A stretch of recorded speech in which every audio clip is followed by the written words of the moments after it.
Mes parents ont acheté une maison pour ma sœur, et s'attendaient à ce que je paie l'hypothèque.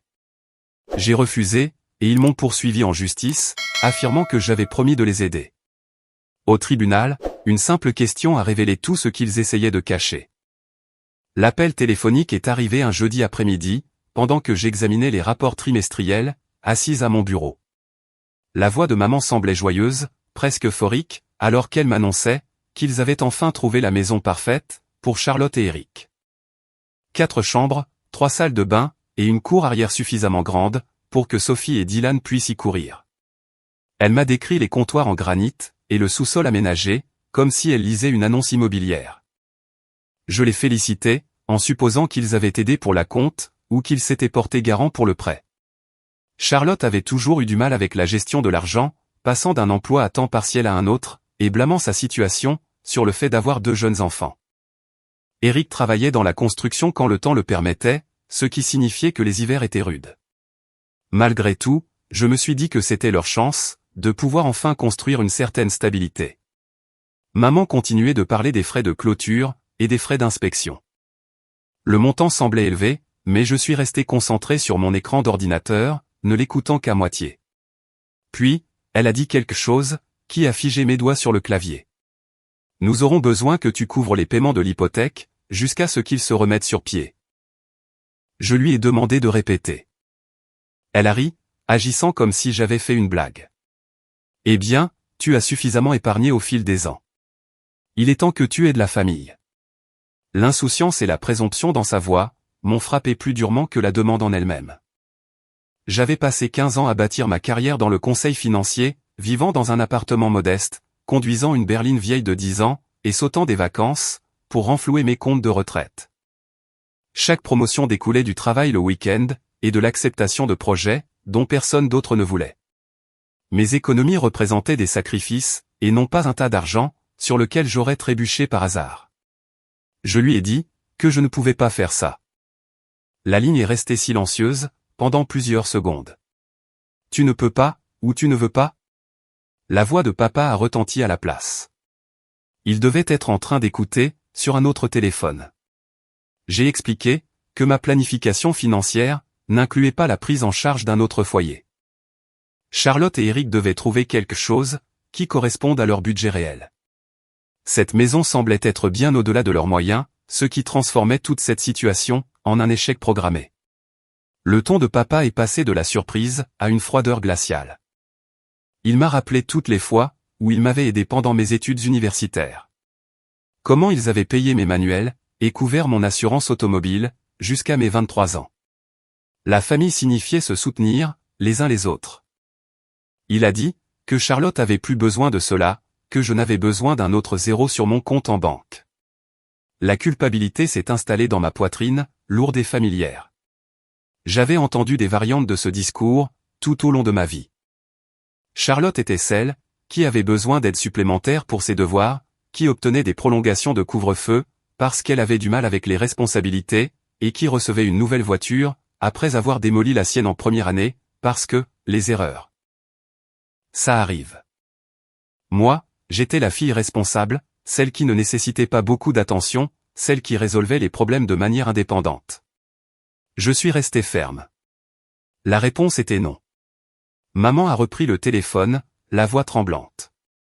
Elle m'a traité d'égoïste, et a dit qu'elle ne m'avait pas élevé, pour que je tourne le dos à ma famille. Papa a ajouté qu'ils avaient déjà signé les papiers, et qu'ils s'étaient déjà engagés dans cet achat. Ils avaient utilisé leurs économies de retraite pour payer la compte, parce qu'ils croyaient que j'allais prendre le relais. Mon estomac s'est noué. Ils avaient pris une décision financière à 6 chiffres, basée sur une simple supposition, sans même m'en parler au préalable. J'avais envie de crier, mais j'ai gardé une voix calme.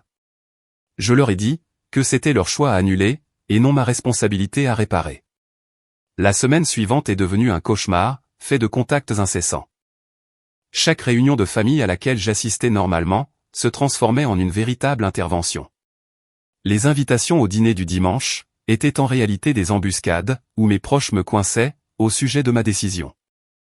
L'oncle Gérald s'est présenté à mon appartement à l'improviste, disant qu'il m'avait toujours considéré comme la fille intelligente de la famille, et qu'il ne comprenait pas pourquoi je me montrais si têtu. J'ai alors essayé d'expliquer ma position, de manière tout à fait rationnelle. Le revenu combiné de Charlotte et Eric était d'environ 48 000 € par an. La mensualité du prêt immobilier, à elle seule, s'élèverait à 3 200 € par mois, sans inclure les taxes foncières, l'assurance, les charges et l'entretien. Ils se retrouvaient face à des coûts de logement, qui consommaient presque l'intégralité de leurs revenus. Même avec mon aide, la situation était insoutenable. Personne ne voulait entendre parler de mathématiques. Ils voulaient seulement m'entendre dire oui. Grand-mère Florence a appelé de Floride, la voix frêle et déçue. Elle s'était toujours vantée d'avoir une petite fille avec autant de réussite. Maintenant, elle se demandait si le succès m'avait changé en quelqu'un qu'elle ne reconnaissait plus. La culpabilité m'a frappé différemment, venant d'elle. Elle m'avait glissé des billets de 20 € tout au long de mon enfance, en me disant de les garder pour l'université. Ces petits cadeaux avaient compté pour moi. Je lui ai rendu visite le mois suivant, prenant l'avion pour tout lui expliquer en personne. Elle a écouté, pendant que nous étions assis sur sa véranda, la brise de l'Atlantique transportant l'odeur de l'eau salée. Quand j'ai eu terminé, elle est restée silencieuse pendant un long moment. « Tes parents ont fait une erreur », a-t-elle fini par dire. Une très grosse erreur. Mais les familles pardonnent les erreurs. Je lui ai demandé si cela s'appliquait aussi à mon erreur, ou seulement à la leur. Elle n'avait pas de réponse. Charlotte a commencé à publier sur les réseaux sociaux, à propos du stress de perdre potentiellement la maison de leurs rêves. Elle ne me mentionnait jamais directement, mais les sous-entendus étaient clairs comme de l'eau de roche. Des amis, qui connaissaient notre situation, remplissaient les commentaires de messages de soutien et de prières. Quelques-uns ont demandé ce qui était arrivé à sa sœur, et si j'avais proposé de l'aider. Le père d'Éric m'a contacté séparément, d'homme à homme, comme il l'a formulé. Nous nous sommes retrouvés pour un café, dans un restaurant situé à mi-chemin entre nos deux villes. Monsieur Thompson était un électricien à la retraite, un homme direct et pragmatique. Il a admis qu'Éric n'était pas très doué avec l'argent, mais il a insisté sur le fait que le garçon travaillait dur, quand il y avait du travail. Cette maison pourrait offrir à ses petits-enfants une stabilité qu'il n'avait jamais eue. Je lui ai demandé s'il avait envisagé d'aider lui-même pour le paiement de l'hypothèque. Il a baissé les yeux vers sa tasse de café, en la remuant lentement. Sa pension de retraite couvrait à peine ses propres dépenses. Il adorerait pouvoir aider, mais il n'en avait tout simplement pas les moyens. Donc, vous comprenez ma position, alors, lui ai-je dit. Il a croisé mon regard, de l'autre côté de la table. Je comprends surtout que vous avez beaucoup plus que moi. Et cela vient avec des responsabilités. Cette présomption tenace, selon laquelle mon argent créait une obligation envers tout le monde, était épuisante. J'avais travaillé 80 heures par semaine pendant des années, pour bâtir mes économies. J'avais dîné de nouilles instantanées, et j'avais ignoré les événements sociaux, afin de maximiser mes cotisations de retraite. Chaque euro gagné représentait un choix que j'avais fait. Un sacrifice que j'avais accepté. Charlotte, quant à elle, avait fait des choix bien différents. Elle avait abandonné l'université communautaire après un seul semestre, en disant que ce n'était pas pour elle. Elle avait occupé des emplois dans la vente au détail, qu'elle quittait, dès que les responsables la contrariaient. Elle était tombée enceinte de Sophie à 22 ans, ce que j'avais soutenu sans réserve, mais elle avait également refusé d'envisager l'impact que cela aurait sur sa trajectoire professionnelle. Je ne jugeais aucunement ses choix de vie. Je refusais simplement d'en financer les conséquences. La pression s'est intensifiée à mesure que la date de signature approchait. Maman m'envoyait des textos quotidiens pour me donner des nouvelles. Ils avaient engagé des déménageurs. Charlotte avait choisi les couleurs de peinture pour les chambres des enfants. Sophie avait parlé à toute sa classe de CE2 du grand jardin avec la balançoire. Chaque message était méticuleusement conçu pour accroître mon sentiment de culpabilité et pour me rendre responsable de la déception d'une enfant de 9 ans. Et ça a marché. Je me sentais terriblement mal. Mais se sentir mal ne changeait rien au problème fondamental. J'ai alors consulté un conseiller financier, en lui exposant la situation dans sa totalité. Si j'acceptais de payer ce prêt immobilier, quel en serait l'impact sur ma propre planification de retraite? Il a fait les calculs, en intégrant 30 années de paiement mensuel à 3 200 €, ainsi que les augmentations probables des taxes foncières et de l'assurance. Le total s'élevait à bien plus d'1 million d'euros, en valeur actuelle. En tenant compte de l'inflation, et des opportunités d'investissement perdues, je sacrifierais environ 2 millions d'euros, de mon propre fonds de retraite. J'aurais besoin de travailler 15 ans de plus, uniquement pour récupérer cette perte. Il m'a posé la question évidente. Charlotte et Eric, seraient-ils un jour en mesure de reprendre ces paiements à leur charge? Je ne pouvais pas répondre honnêtement, sans admettre la vérité. Non, probablement jamais. Cela deviendrait un arrangement permanent. Le conseiller a fermé son ordinateur portable, et m'a regardé avec beaucoup de sérieux. On vous demande essentiellement de financer la retraite de quelqu'un d'autre, tout en détruisant la vôtre. Ce n'est pas de l'aide. C'est un véritable suicide financier. Ces mots ont cristallisé une chose, que j'avais beaucoup de mal à formuler. Il ne s'agissait pas d'être généreuse plutôt que d'être radine. Il s'agissait du fait qu'on me demandait de mettre le feu à mon propre avenir, pour quelqu'un qui n'avait même pas pris la peine de me demander si j'avais des allumettes. J'ai rédigé un email à mes parents, exposant tout ce que le conseiller financier venait de m'expliquer. J'y ai joint des feuilles de calcul, montrant l'impact à long terme, des tableaux comparatifs, et divers scénarios de retraite projetés. J'ai pensé que peut-être, le fait de voir les vrais chiffres, les aiderait enfin à comprendre. La réponse de papa est tombée en moins d'1 heure, depuis quand la famille nécessite-t-elle des feuilles de calcul? Maman, elle, n'a pas répondu du tout. La signature a eu lieu un jeudi. Charlotte a publié des photos des clés, de la porte d'entrée, ainsi que de Sophie et Dylan, en train de jouer dans le jardin. Les commentaires ont afflué, pleins de félicitations et d'enthousiasme. Absolument personne n'a mentionné la façon dont ils allaient payer tout cela. Je l'ai mise en sourdine sur les réseaux sociaux, mais je n'ai pas pu me résoudre à la supprimer de mes amis. Une petite partie de moi continuait d'espérer que la tempête se calmerait, qu'ils trouveraient une solution par eux-mêmes, et que notre famille survivrait à tout cela intact. Cet espoir s'est envolé en éclats, lorsque le tout premier paiement de l'hypothèque est arrivé à échéance. Charlotte m'a appelé 1 heure plus tard, en pleurs. Sophie et Dylan étaient tellement excités, à l'idée d'avoir leur propre chambre. Comment pouvais-je gâcher cela pour eux? Eric avait déjà annoncé à son propriétaire qu'il déménageait. Il n'avait nulle part d'autre où aller. Je leur ai suggéré de trouver une location dans leur budget, ou de chercher une maison plus petite. Charlotte a sangloté de plus belle, disant que j'avais toujours été jalouse d'elle, et que j'avais toujours méprisé ses choix de vie. Elle a raccroché au nez, avant même que je puisse répondre.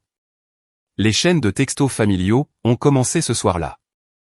Tante Paula a envoyé un très long message, parlant de loyauté familiale, et de valeurs chrétiennes. Des cousins, à qui je n'avais pas parlé depuis des années, ont également tenu à donner leur avis. Mon téléphone vibrait sans arrêt, sous l'avalanche de notifications. Chacune d'elles était une personne de plus pour me dire que j'avais tort, que j'étais sans cœur, et profondément ingrate. J'ai éteint mon téléphone, et je me suis servi un verre de vin.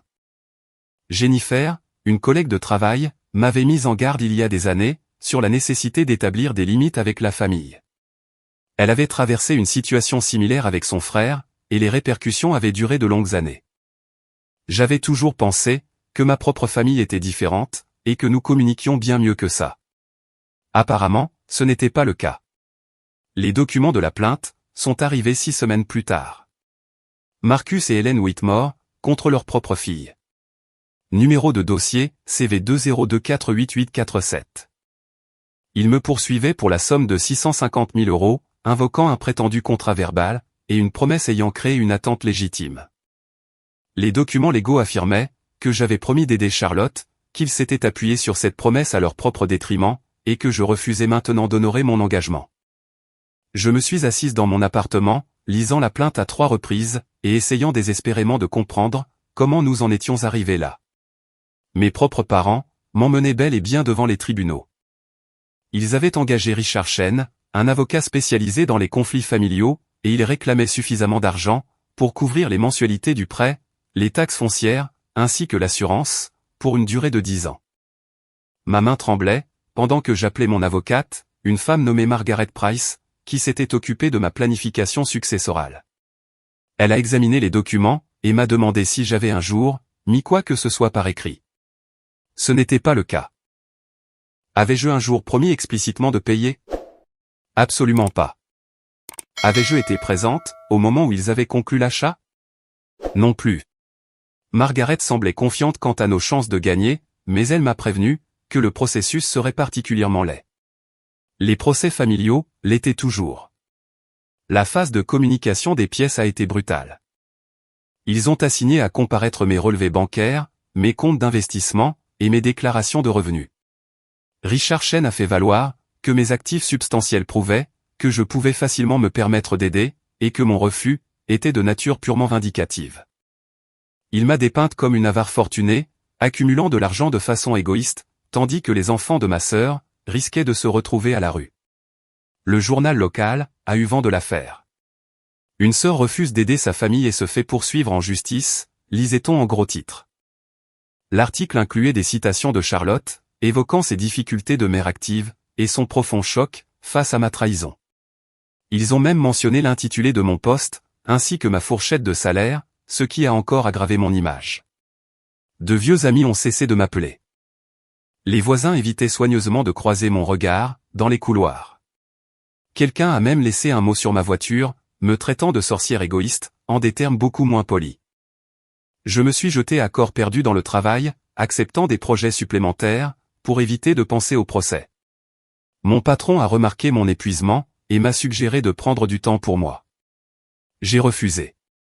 Rester occupé était la seule chose qui me permettait de garder toute ma tête. Les dépositions ont commencé en mars. Je me suis assise en face de Richard Chen, pendant qu'il m'interrogeait de manière incisive, sur chaque décision financière que j'avais prise, au cours de la dernière décennie. Pourquoi avais-je choisi d'épargner de manière aussi agressive? Ne me souciais-je donc pas du bien-être de ma nièce et de mon neveu? M'étais-je toujours senti supérieur, par rapport à Charlotte? Margaret formulait de fréquentes objections, mais la question piquait tout de même au vif. Chen excellait dans son travail, transformant habilement mes choix responsables en de prétendues preuves d'égoïsme. La déposition de Charlotte a été bien pire. Elle a pleuré pendant la majeure partie de l'audience, décrivant comment elle avait lutté, après la naissance de Dylan, à quel point les revenus d'Eric n'étaient pas fiables, et comment papa et maman l'avaient toujours aidé, parce que moi, je n'avais jamais besoin de rien. Elle a affirmé que je lui avais dit un jour que je serais toujours là pour elle, ce qui, dans son esprit, constituait apparemment une promesse contraignante. J'avais dit cela lorsque nous étions adolescentes, juste après que son tout premier petit ami ait rompu avec elle. Utiliser de tels propos comme preuve légale me semblait tout autant absurde que déchirant. La date du procès a été fixée à septembre. Margaret m'a préparé pour mon témoignage, m'entraînant à rester calme et à m'en tenir scrupuleusement aux faits. L'affaire allait très probablement se jouer sur la crédibilité ainsi que sur le droit des contrats. Puisque rien n'avait été fait par écrit, nous devions simplement prouver que je n'avais jamais fait de promesses spécifiques visant à payer leur prêt immobilier. L'été s'est écoulé avec une lenteur insoutenable. J'ai perdu 5 kilos à cause du stress, et j'ai développé un mal de tête persistant, qui ne réagissait à aucun médicament. Mon médecin m'a fortement suggéré de suivre une thérapie. J'y suis allé 2 fois, avant de décider que je n'avais pas de temps à y consacrer. Maman m'a appelé la semaine précédant le procès, pour me demander si je voulais trouver un arrangement à l'amiable. Ils accepteraient 500 000 € au lieu du montant total. Je lui ai répondu par la négative, puis je lui ai demandé si elle réalisait vraiment ce qu'elle était en train de faire à notre relation. Elle a rétorqué que j'avais moi-même fait ce choix, le jour où j'avais refusé d'aider Charlotte. La ligne a été coupée net. La salle d'audience était beaucoup plus petite que ce à quoi je m'attendais. La juge Patricia Morrison présidait la séance. Une femme d'une 60aine d'années, avec des cheveux gris, tirés en arrière dans un chignon strict. Elle était réputée pour ses décisions implacables, et pour sa tolérance zéro, envers toute forme de manipulation émotionnelle. Richard Chen a présenté ses arguments en premier, en appelant Charlotte à la barre. Elle portait une robe modeste, et très peu de maquillage, lui donnant un air jeune et particulièrement vulnérable. Chen l'a guidée à travers ses difficultés financières, le travail irrégulier d'Eric, et les nombreux besoins de ses enfants. Charlotte a expliqué comment papa et maman avaient trouvé la maison idéale, à quel point ils étaient tous excités, et comment j'avais, dans un premier temps, semblé la soutenir. « Croyez-vous que votre sœur vous aiderait à payer le prêt immobilier » a demandé Chen. « Absolument, a répondu Charlotte, en se tamponnant délicatement les yeux. Elle avait toujours été celle qui réussissait. Nous pensions qu'elle voudrait naturellement aider sa famille. Margaret a mené un contre-interrogatoire minutieux, établissant clairement le fait que je n'avais jamais vu la maison, que je n'avais jamais discuté de montant de paiement spécifique, et que je n'avais absolument rien signé. Charlotte a admis que la conversation réelle avait été brève, et que j'avais dit non, quelques minutes seulement après avoir entendu parler de leur plan. Donc, votre sœur a explicitement refusé de payer ce prêt immobilier, a demandé Margaret. Oui, mais nous pensions qu'elle finirait par changer d'avis. La famille s'entraide. Papa et maman ont témoigné ensuite, décrivant leurs économies de retraite, complètement épuisées par le versement de l'acompte. La voix de papa s'est brisée, lorsqu'il a évoqué la possibilité de perdre leur propre maison, afin de pouvoir couvrir l'hypothèque de Charlotte. Maman me fusillait du regard, depuis la barre des témoins, son expression mêlant à la fois une profonde blessure et une rage noire. Margaret m'avait prévenu que cette partie serait particulièrement difficile. Voir mes propres parents se dépeindre comme des victimes était totalement surréaliste. Ils ont longuement décrit leurs nuits blanches, leurs inquiétudes pour Charlotte et les enfants, ainsi que leur incrédulité face au fait que leur propre fille les laisse souffrir de la sorte. Richard Chen a présenté des documents financiers, montrant leur compte d'épargne pratiquement vidé. Les chiffres étaient sans appel. Ils avaient retiré 140 000 € pour l'acompte et les frais de clôture, ne leur laissant qu'à peine 30 000 € de fonds de retraite. À leur âge, se remettre d'une telle perte serait presque impossible. Mais à qui la faute? J'avais envie de me lever et de hurler cette question au visage de tous ceux qui se trouvaient dans la salle d'audience. Ils avaient effectué ce retrait massif sans jamais me consulter, sans obtenir mon accord, et sans aucun plan de secours, au cas où je dirais non. Chen a ensuite appelé leur conseiller financier à la barre, un homme nommé William Garrett, qui avait apparemment fortement déconseillé cet achat. Garrett a témoigné qu'il avait explicitement averti mes parents de ne pas vider leurs économies de retraite, sans avoir obtenu, au préalable, un engagement écrit de ma part. Ils avaient tout de même procédé à l'opération, lui assurant que je répondrais présente, parce que c'est ce que faisait une famille. Le contre-interrogatoire de Garrett par Margaret fut magistral. Elle lui a fait confirmer, de façon très claire, qu'une planification financière responsable exigeait des accords écrits, particulièrement lorsqu'il s'agissait de sommes aussi importantes. Elle a parfaitement établi que mes parents avaient ignoré les conseils d'un professionnel, tout simplement parce qu'ils avaient supposé, sans aucun fondement concret, que je me plierais à leurs désirs. La suspension de séance pour le déjeuner est arrivée comme un véritable soulagement. Je me suis assise dans une petite salle de conférence avec Margaret, touchant à peine le sandwich qu'elle m'avait commandé. J'avais l'estomac complètement noué. Jennifer m'avait envoyé des messages de soutien tout au long de la matinée, tout comme plusieurs collègues qui suivaient assidûment l'affaire dans les journaux. La session de l'après-midi a amené à la barre des témoins de moralité. Tante Paula a témoigné sur le fait que nous avions toujours été une famille aimante, que nos vacances étaient toujours remplies de rire, et qu'elle n'avait jamais vu, en grandissant, des sœurs aussi unies que Charlotte et moi. Elle a raconté comment elle m'avait aidé, pour un projet scolaire, alors que je n'avais que 12 ans. Comment je l'avais remerciée à maintes reprises, et comment je lui avais affirmé que la famille représentait tout pour moi. Ce souvenir était bien réel. J'avais bel et bien ressenti cela, fut un temps. Mais la notion de famille était censée fonctionner dans les deux sens. Et quelque part en cours de route, la définition avait subrepticement changé, pour signifier que moi seul devais donner, tandis que tous les autres se contentaient de recevoir. Chen a fait défiler, à la barre, plusieurs amis de Charlotte. Elles ont longuement parlé de ses difficultés en tant que mère, de son grand dévouement envers ses enfants malgré des ressources limitées, et de son immense enthousiasme, à l'idée d'avoir enfin une vraie maison. Chacune d'entre elles a pris soin de mentionner à quel point elle avait été blessée par mon refus, et comment elle ne parvenait pas à comprendre pourquoi sa sœur, qui réussissait si bien, refusait de lui tendre la main. Une amie, une femme nommée Melissa Drake, s'est laissée submerger par l'émotion, décrivant avec détail comment Sophie avait fondu en larmes lorsqu'elle avait appris qu'il risquait de perdre la maison. Cette petite fille m'a demandé pourquoi sa tante la détestait, a déclaré Melissa, en s'essuyant les yeux. Quel genre de personne fait subir ça à une enfant? J'ai senti l'atmosphère du tribunal basculer. Il n'y avait pas de jury dans cette affaire, mais les spectateurs présents dans l'assemblée, ont vivement réagi. Des chuchotements, des hochements de tête désapprobateurs, et des regards accusateurs, pointaient dans ma direction. Chen avait réussi avec brio à me dépeindre comme la grande méchante, dans une histoire racontant les rêves brisés d'une enfant innocente. Le contre-interrogatoire de Margaret s'est quant à lui concentré uniquement sur les faits. L'une de ses amies avait-elle un jour proposé d'aider Charlotte à payer son hypothèque? Non. Avait-elle contribué à un quelconque fonds destiné à réunir la compte? Non plus. Était-elle disposée à se porter caution solidaire pour l'emprunt? Bien sûr que non. Donc, tout le monde s'accorde à dire que quelqu'un devrait l'aider, a affirmé Margaret.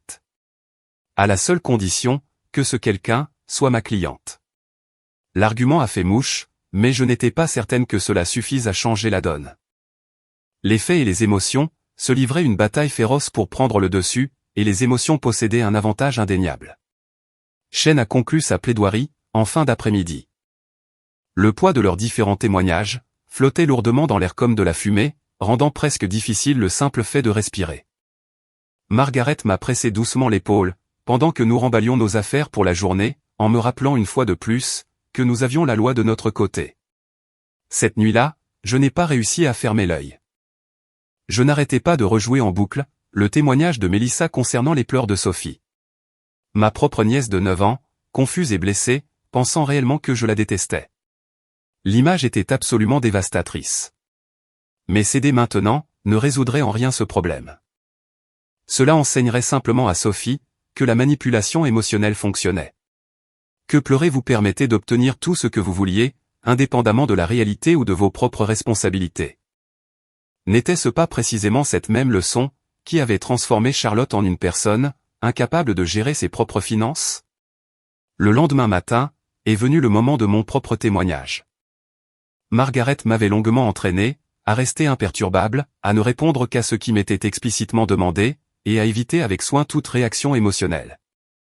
Je portais un tailleur bleu marine, avec un minimum de bijoux, voulant avoir l'air aussi professionnel que possible, sans pour autant paraître m'afficher. Elle m'a fait retracer tout l'historique de ma carrière, établissant d'abord l'ampleur du travail que j'avais fourni, pour atteindre ma position actuelle. Commençant en tant que jeune analyste, puis gravissant les échelons à force de détermination pure, et d'innombrables heures supplémentaires. Mon tout premier appartement avait été un simple studio, avec un chauffage en panne, mais le loyer était suffisamment bon marché, pour me permettre d'épargner de manière agressive. Avez-vous hérité de l'argent de qui que ce soit, a demandé Margaret. Non. Avez-vous gagné à la loterie, ou reçu de gros cadeaux, ou même une manne financière inattendue? Non plus. Tout ce que je possède, je l'ai gagné et économisé par moi-même. Elle m'a fait expliquer ma philosophie en matière de finances, les fichiers de suivi que je tenais à jour, et les simulateurs de retraite que j'utilisais. J'avais fait tourner ces calculs des centaines de fois, planifiant des dizaines de scénarios différents, en essayant toujours de m'assurer que je ne serais jamais un fardeau pour personne. Vos parents vous ont-ils un jour demandé directement si vous alliez payer cette hypothèque avant d'acheter la maison? Non, jamais. Lorsqu'ils vous ont finalement informé de l'achat, quelle a été votre réponse? J'ai dit que je ne pouvais pas le faire. La conversation a duré peut-être 5 minutes tout au plus. J'ai été clair et immédiate dans mon refus. Margaret a minutieusement établi la chronologie des événements. L'appel téléphonique, survenu le mardi après-midi. L'achat, déjà définitivement validé. Mon refus catégorique, formulé dans les minutes qui ont suivi la découverte de leurs attentes. Aucune ambiguïté, aucun, peut-être, aucun, laissez-moi y réfléchir. Puis est venu le tour du contre-interrogatoire de Richard Chen, et la température dans la pièce a semblé chuter de 10 degrés. Chen a ouvertement remis en question mes valeurs, mes priorités, ainsi que ma relation avec ma nièce et mon neveu. J'ai gardé mes réponses courtes et très factuelles, refusant catégoriquement de le laisser provoquer la moindre réaction émotionnelle chez moi. Aimez-vous votre sœur, a-t-il lancé. Oui. Souhaitez-vous que ces enfants grandissent dans un foyer stable? Bien sûr. Alors pourquoi refusez-vous de leur venir en aide? Parce qu'aider dans ce cas précis signifierait encourager l'irresponsabilité financière et sacrifier ma propre sécurité matérielle pour une décision à laquelle je n'ai jamais été associé. Chen a insisté encore plus lourdement, mais je suis resté de marbre. Margaret m'avait excellemment préparé. Il a sorti des relevés bancaires, affichant très clairement le solde de mes comptes d'épargne. Vous possédez plus de 400 000 euros, rien qu'en épargne liquide, n'est-ce pas? Oui. Et des comptes d'investissement, totalisant environ 600 000 euros supplémentaires? Oui. Donc, vous possédez plus d'1 million d'euros, pendant que votre sœur lutte chaque jour pour garder un toit au-dessus de la tête de ses enfants. Margaret s'est fermement opposée. Objection pour manque de pertinence, votre honneur. Le statut financier de ma cliente ne crée en rien une obligation légale. Cela démontre parfaitement sa capacité à aider, a rétorqué Chen.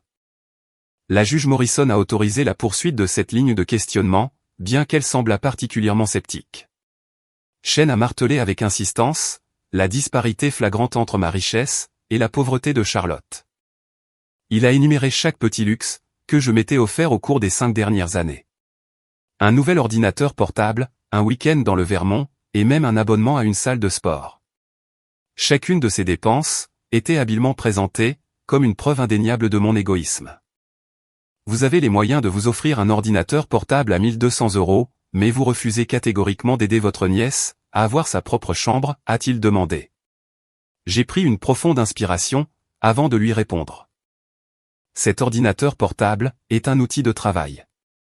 Et en effet, je fais des choix financiers très différents de ceux de ma sœur, car j'ai des priorités et un parcours professionnel tout aussi différents.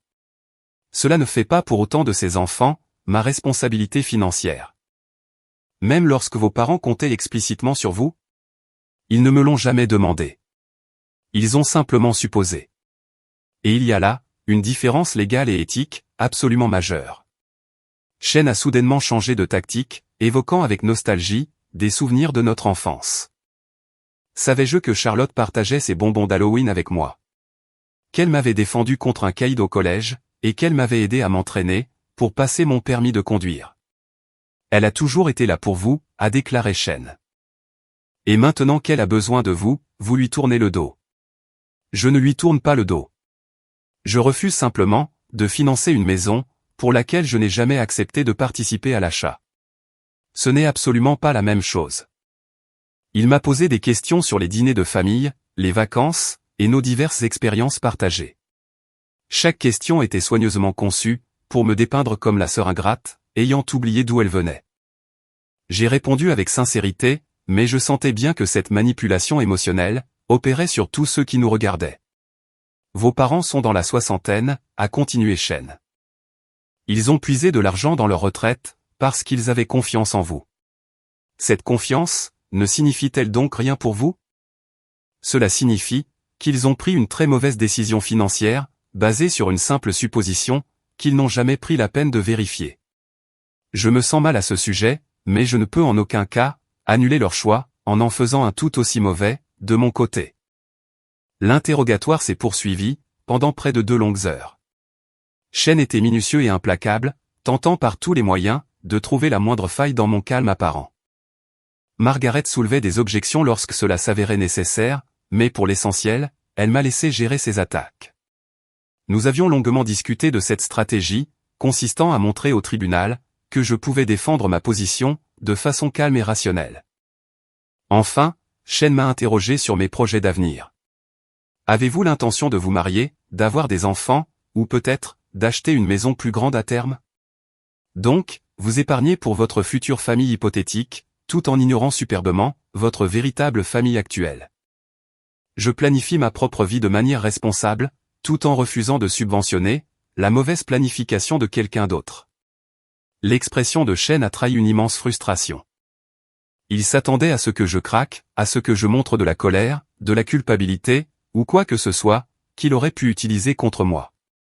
Au lieu de cela, j'étais resté de marbre, ancré dans les faits, et sans jamais m'excuser. Il m'a congédié, avec une déception évidente. Je suis retourné m'asseoir aux côtés de Margaret, les mains tremblant légèrement, maintenant que cette épreuve était enfin terminée. Margaret a appelé plusieurs témoins, pour plaider en ma faveur. Un de mes anciens professeurs a témoigné de mon éthique de travail à l'université, décrivant comment j'avais cumulé 2 emplois à temps partiel, tout en maintenant une moyenne générale, particulièrement brillante. Mon patron actuel a expliqué la valeur inestimable que j'apportais à l'entreprise et les innombrables heures que j'avais investies pour bâtir ma carrière. Jennifer a témoigné de la force de notre amitié, décrivant en détail les conversations que nous avions eues au sujet des limites financières et des dynamiques familiales. Elle a évoqué ses propres inquiétudes concernant la gestion de l'argent par Charlotte, et ce, bien des années avant que cette crise n'éclate. Jennifer a déclaré au tribunal, elle n'est ni froide, ni insensible. Elle est simplement pragmatique et protectrice envers elle-même. Il y a une sacrée différence. Le tout dernier témoin de Margaret fut un expert financier qui a minutieusement expliqué l'impact à long terme de ce que mes parents exigeaient. Il a détaillé des calculs, similaires à ceux que mon propre conseiller m'avait montrés, démontrant que le simple fait d'accepter de payer ce prêt me coûterait en réalité toute ma sécurité à la retraite. Dans le domaine de la planification financière, a témoigné l'expert, nous appelons cela de la maltraitance financière inversée, de jeunes membres de la famille font pression sur un proche financièrement stable pour qu'il épuise ses propres ressources. C'est beaucoup plus fréquent que les gens ne le pensent, et cela se termine presque toujours très mal, pour toutes les parties impliquées. Chen s'est vigoureusement opposé, qualifiant cette caractérisation de purement incendiaire. La juge Morrison a retenu l'objection, mais n'a pas pour autant retiré ce témoignage du procès-verbal. Le message était passé, fort et clair. Les témoignages se sont achevés en fin d'après-midi, les deux parties ayant présenté absolument tous les éléments dont elles disposaient. La juge Morrison paraissait épuisée, et moi, je me sentais littéralement vidé. La salle d'audience s'est vidée lentement, les spectateurs sortant à pas mesurés, en échangeant des conversations chuchotées sur ce qu'ils venaient de voir. J'ai capté quelques fragments de leur discussion, certains se montraient compatissants envers ma position, tandis que d'autres me considéraient très clairement comme le grand méchant de l'histoire. Charlotte est partie avec papa et maman, et aucun d'entre eux n'a jeté le moindre regard dans ma direction. Margaret et moi sommes restés en arrière, afin d'organiser les documents et de nous préparer pour les plaidoiries finales. Elle semblait prudemment optimiste, soulignant que les faits étaient solidement en notre faveur. Aucun accord écrit, et aucune promesse verbale, avant la conclusion de l'achat. Un refus clair et immédiat, dès que j'en ai été informé. La loi était parfaitement claire sur ces points, mais la justice et la famille étaient des bêtes d'une toute autre nature, et je n'arrivais pas à me défaire de l'impression que j'avais perdu quelque chose de bien plus précieux que n'importe quelle maison. Peu importe comment la juge statuerait, ce soir-là, je suis retourné à mon appartement, pour y trouver une simple enveloppe glissée sous ma porte. Pas d'adresse de retour, juste mon prénom, écrit avec l'application touchante de l'écriture de Dylan, un garçonnet de 6 ans. À l'intérieur, se trouvait un dessin au crayon de couleur, représentant notre famille. Des bonshommes allumettes, minutieusement étiquetés maman, papa, Sophie, Dylan, mamie, et papy. Et complètement à l'écart, séparés par ce qui ressemblait à un grand mur, un autre personnage étiqueté, Tata. L'isolement brutal dépeint dans ce dessin m'a frappé plus durement que n'importe quel témoignage. Pour le petit Dylan, je ne faisais tout simplement plus partie de la cellule familiale. J'étais laissé à l'extérieur, seul, et mis à l'écart. Il venait d'illustrer exactement ce que tout le monde ressentait, sans n'avoir jamais osé l'articuler aussi clairement. J'ai affiché le dessin sur mon réfrigérateur, sans être vraiment sûr de la raison. Peut-être, pour me servir de rappel de ce qui était en jeu. Peut-être, comme preuve que je n'étais pas ce monstre insensible qu'il s'imaginait. Je m'en souciais encore profondément. Et je ressentais toujours cette perte de manière aiguë. Le sommeil ne venait pas facilement. Je repassais en boucle certains moments du procès, me demandant si j'avais dit quelque chose de travers, ou si j'avais donné l'impression d'être quelqu'un de froid ou de calculateur. Jennifer m'avait envoyé un texto un peu plus tôt, me disant que je m'en étais sorti à merveille, et que j'étais resté remarquablement stoïque face à la pression. Mais l'impassibilité n'était pas synonyme d'avoir raison. Et avoir raison d'un point de vue légal n'était pas la même chose qu'avoir moralement raison. La question n'arrêtait pas de tourner dans ma tête. Avais-je vraiment tort? J'avais fait ces calculs plus d'1 millier de fois. La réalité financière était indéniable. Mais les chiffres ne prenaient pas en compte les larmes de Sophie, ni le dessin bouleversant de Dylan, ou la façon dont maman m'avait regardé, au beau milieu de la salle d'audience, comme si j'étais devenue une parfaite étrangère. Mon téléphone a vibré, aux alentours de minuit. Un texto provenant d'un numéro, que je ne reconnaissais pas, j'espère que tu pourras vivre avec toi-même. Tu es en train de détruire cette famille. J'ai bloqué le numéro, et j'ai essayé de trouver le sommeil. Le lendemain matin, est venue l'heure des plaidoiries finales. La salle d'audience s'est de nouveau remplie, et semblait curieusement encore plus bondée, que la veille. La rumeur sur cette affaire, s'était répandue comme une traînée de poudre, et les gens étaient visiblement très investis, quant à son issue. J'ai reconnu quelques journalistes installés dans la rangée du fond, les carnets déjà prêts. Richard Chen s'est levé le premier, délivrant une plaidoirie finale, à la fois très soignée et pleine d'émotion. Il a dépeint le tableau dramatique d'une famille déchirée par l'avidité, et de parents vieillissants, qui avaient sacrifié leur sécurité, en accordant leur confiance à l'amour de leur propre fille.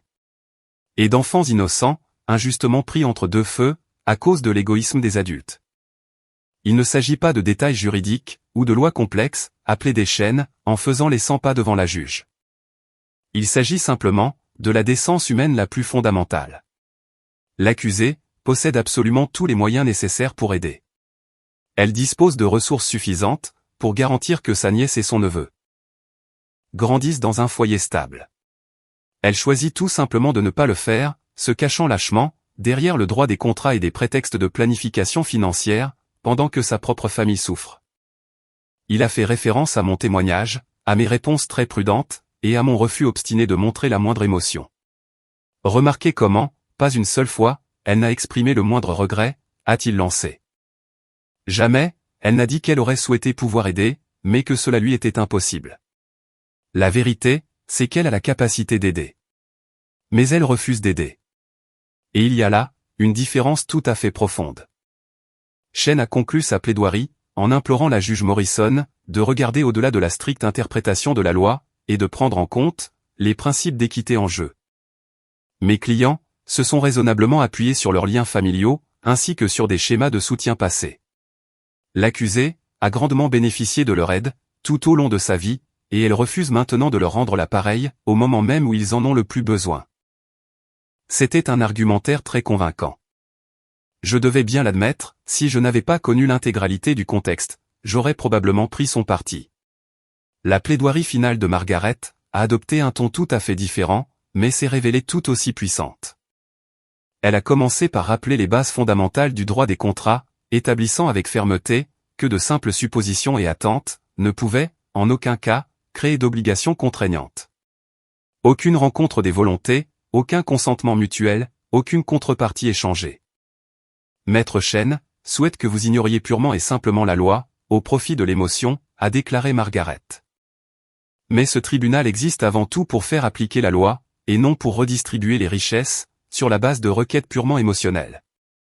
Ma cliente a travaillé d'arrache-pied pendant 15 ans, afin de bâtir ses économies. Elle a fait de lourds sacrifices. A retardé ses propres gratifications, et a planifié son avenir de manière particulièrement responsable. Les plaignants, n'ont fait absolument aucun de ces choix, et ils veulent désormais la pénaliser, pour leur propre manque flagrant de planification. Elle a ensuite abordé directement, l'argument de l'obligation familiale. Aider sa famille est une chose tout à fait admirable, lorsque cette démarche est à la fois volontaire et soutenable. Mais ce que réclament les plaignants, ce n'est pas de l'aide. Il s'agit d'un soutien financier absolument permanent, qui réduirait à néant toute la sécurité de retraite de ma cliente. Ils ne demandent pas un prêt, ni même une assistance temporaire. Ils exigent d'elle, qu'elle finance un mode de vie qu'ils n'ont pas les moyens de s'offrir, et ce, dans un avenir prévisible. Le dernier point soulevé par Margaret, a de loin été le plus percutant. Les plaignants ont pris une décision financière absolument majeure, sans jamais s'assurer de l'accord préalable de ma cliente. Ils avaient pourtant toutes les occasions, de le lui demander avant d'agir, d'obtenir un quelconque engagement écrit de sa part. Afin de garantir qu'elle acceptait les termes. S'ils ont délibérément choisi de ne pas le faire, c'est tout simplement parce qu'ils connaissaient déjà sa réponse. Vous ne pouvez pas créer rétroactivement, une obligation légale, au travers d'une planification médiocre et de simples vœux pieux. Elle a repris sa place, et un silence de cathédrale est tombé sur la salle d'audience. La juge Morrison, a longuement baissé les yeux sur ses notes. Puis, elle s'est adossée à son fauteuil, et a regardé mes parents droit dans les yeux. Monsieur et Madame Whitmore, j'ai une toute dernière question à vous poser, avant de rendre mon jugement. La salle d'audience entière a retenu son souffle. Votre fille vous a-t-elle un jour affirmé, avant que vous ne procédiez à l'achat, qu'elle paierait ce prêt immobilier à votre place? Maman a ouvert la bouche, puis l'a refermée aussitôt. Papa a remué de façon inconfortable sur son siège. Le silence s'est étiré, pendant plusieurs longues secondes. Nous pensions vraiment qu'elle le ferait, a fini par lâcher maman. Ce n'est pas ce que je vous ai demandé. La voix de la juge Morrison est restée d'un calme olympien. A-t-elle explicitement accepté de payer cette somme, avant que vous ne vous engagiez formellement dans cet achat? Non, mais... La juge Morrison a levé la main. Je vous remercie. J'en ai entendu bien assez. Elle a passé les 10 minutes suivantes, à détailler minutieusement sa décision. Aucun contrat n'existait, qu'il fût de nature écrite ou verbale. Des suppositions et de simples attentes familiales, ne créaient pas, aux yeux de la loi, la moindre obligation légale. Mes parents avaient pris, de leur propre chef, une décision financière lourde de conséquences, sans jamais s'assurer de mon consentement. Il leur était donc impossible, de me contraindre rétroactivement, à subir les conséquences de leur arrangement. La plainte a été rejetée avec préjudice, ce qui signifiait qu'ils ne pourraient jamais intenter de nouveau la même action en justice. La juge Morrison a ajouté, que mes parents devaient assumer, l'intégralité des frais de justice ainsi que les honoraires de mon avocate, qui s'élevaient à près de 45 000 €. Charlotte a littéralement éclaté en sanglots. Papa a passé un bras protecteur autour de maman, qui fixait le vide devant elle, l'expression totalement figée. Je n'ai ressenti aucun triomphe, seulement un immense épuisement. À l'extérieur du palais de justice, une foule de journalistes nous attendait. Je me suis frayé un chemin à travers eux, refusant de faire le moindre commentaire. Margaret s'est chargée de répondre aux questions, concernant la décision de la juge, tandis que je suis monté dans ma voiture, et que j'ai pris la fuite. La couverture médiatique a été particulièrement intense. Des experts juridiques ont analysé l'affaire sur les plateaux télévisés du soir, l'utilisant comme une véritable mise en garde, au sujet des prêts intrafamiliaux, et des accords purement informels. Plusieurs articles ont salué la décision de la juge Morrison, la considérant comme une déclaration claire et forte, sur les limites financières personnelles. Les sections des commentaires, en revanche, étaient totalement divisées. La moitié des gens m'applaudissaient chaudement, pour avoir tenu bon. L'autre moitié, m'a qualifié de tous les noms imaginables, arguant que les liens du sang, devraient toujours avoir plus d'importance, que de l'argent. Charlotte et Eric, ont fini par perdre la maison 3 mois plus tard. Ils ont emménagé dans un appartement de 2 chambres, à l'autre bout de la ville. Papa et maman ont dû déménager dans un condo beaucoup plus petit, vendant leur propre maison, afin de récupérer une partie de l'argent englouti. Pas un seul d'entre eux, ne m'a jamais plus adressé la parole. Maman m'a envoyé un tout dernier texto, me signifiant froidement, que j'étais désormais morte pour la famille. Des cousins m'ont supprimé de leurs réseaux sociaux. Le silence est devenu, absolument total. Je pensais que je me sentirais soulagé. Mais au lieu de cela, je me sentais horriblement vide. Jennifer m'a emmené dîner, une semaine après la fin du procès. Elle avait traversé une situation très similaire avec sa propre famille, et elle comprenait parfaitement ce deuil complexe, qui accompagnait tout cela. Tu as pris la bonne décision, m'a-t-elle assuré, même si tu as l'impression du contraire. J'avais vraiment envie de la croire. Certains jours, j'y parvenais. Mais d'autres jours, je me demandais amèrement, si je n'avais pas sacrifié toute ma famille, au nom d'un simple principe. Le travail est rapidement devenu ma seule et unique bouée de sauvetage. Je me suis jeté à corps perdu, dans les projets de mes clients, j'ai accepté de donner des conférences, et j'ai même publié des articles, sur la planification financière. Ma carrière a littéralement fleuri, pendant que ma vie personnelle restait désespérément vide. 1 an plus tard, j'ai reçu une lettre de Sophie. Elle avait désormais 10 ans, et elle était assez grande, pour coucher ses propres pensées sur papier. Elle m'a dit que je lui manquais, m'a demandé si j'étais toujours fâché contre maman, et voulait savoir si je viendrais à sa fête d'anniversaire. J'ai fixé cette lettre avec insistance, pendant des heures entières. L'envie irrésistible de la contacter, était presque écrasante, mais Charlotte avait rendu sa position très claire. Tout contact avec les enfants, devrait inévitablement passer par elle, et elle s'était d'ailleurs assurée, que cela ne se produise jamais. J'ai fini par écrire une réponse à Sophie, en gardant un ton léger et affectueux. Je lui ai dit, qu'elle me manquait beaucoup à moi aussi. Je lui ai expliqué, que parfois, les grandes personnes ne sont pas d'accord, sur des choses très importantes, et j'ai ajouté que j'espérais, que nous pourrions nous revoir un jour. Je lui ai même envoyé un cadeau d'anniversaire par la poste. Charlotte me l'a renvoyé sans même l'ouvrir. La deuxième année s'est révélée encore plus difficile que la première. Les périodes de fête me paraissaient affreusement vides. Mon appartement restait plongé dans un silence pesant. J'ai fait quelques rencontres occasionnelles, mais mes relations ne se sont jamais développées vers quelque chose de vraiment sérieux. Comment pouvais-je expliquer une telle situation à quelqu'un de nouveau dans ma vie? J'ai commencé à faire du bénévolat au sein d'une association à but non lucratif, spécialisée dans l'éducation financière, pour enseigner aux jeunes adultes les rudiments de la budgétisation et de l'épargne. Aider les autres à mieux planifier leur avenir m'a redonné un but, à un moment où ma propre vie semblait totalement dépourvue de direction. Mes économies, quant à elles, n'ont cessé de croître. J'ai maximisé mes cotisations de retraite, j'ai investi avec sagesse, et j'ai bâti un patrimoine, dont personne d'autre que moi ne tirait profit. La cruelle ironie de la situation ne m'avait pas échappé. 3 ans après la fin du procès, je suis tombé sur Eric, au détour d'une quincaillerie. Il avait l'air bien plus vieux, et beaucoup plus fatigué. Nous avons échangé un long regard, de part et d'autre du rayon. Il a hoché la tête une seule fois, puis il s'est détourné, sans un bruit. Pas un seul mot n'a été échangé, mais quelque chose dans cet instant fugace a résonné en moi comme un point final. Il m'arrive encore parfois de repenser à ce fameux appel téléphonique, en me demandant ce qui se serait passé si j'avais tout simplement répondu oui. Peut-être que j'aurais encore ma famille auprès de moi. Peut-être que Charlotte et Eric profiteraient de leur maison. Peut-être même que Sophie et Dylan connaîtraient enfin leur tante. Mais je sais aussi pertinemment que j'aurais établi un schéma toxique qui se serait reproduit éternellement. À la crise suivante, au besoin d'argent suivant, ils auraient fait la supposition suivante, considérant que mon argent n'existait que pour résoudre l'ensemble de leurs problèmes. Dire non une seule fois m'avait peut-être coûté absolument tout ce que j'avais. Mais dire oui m'aurait inévitablement coûté qui j'étais réellement. La question cinglante de la juge Morrison résonne sans cesse dans mon esprit, lors de mes moments les plus difficiles. Votre fille vous a-t-elle un jour affirmé, avant que vous ne procédiez à l'achat, qu'elle paierait ce prêt immobilier à votre place? La réponse était un non catégorique. Ça avait toujours été non. Il n'avait juste jamais pris la peine de me poser la question. J'ai maintenant 38 ans. Ma carrière professionnelle est incroyablement solide. Mes finances sont parfaitement sécurisées, et ma vie est empreinte d'une grande paisibilité. Je suis entouré de très bons amis, j'exerce un travail qui a du sens, et je jouis d'une liberté totale, pour faire mes propres choix.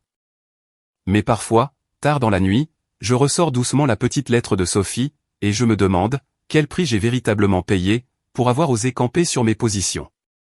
La réponse à cette question change souvent selon les jours. Ce que je sais avec une certitude absolue, c'est ceci. La notion de famille ne devrait jamais rimer avec celle d'otage financier. L'amour ne devrait en aucun cas être accompagné d'une étiquette de prix. Et parfois, le prix à payer pour oser dire non représente absolument tout, mais le coût insidieux de dire oui aurait été encore bien plus élevé. La juge Morrison a su percer le voile de l'émotion pure pour se concentrer sur les faits.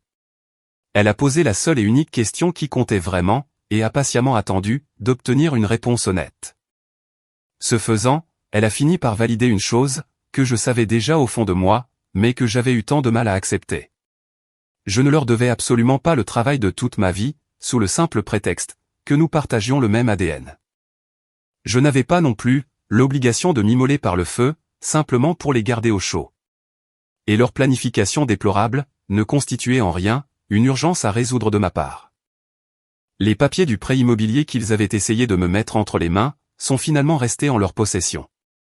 La grande maison a fini par appartenir à quelqu'un d'autre, et moi, je suis resté exactement celle que j'avais toujours été depuis le début. La fille prévoyante, qui économisait, qui planifiait avec soin, et qui avait patiemment bâti sa propre sécurité.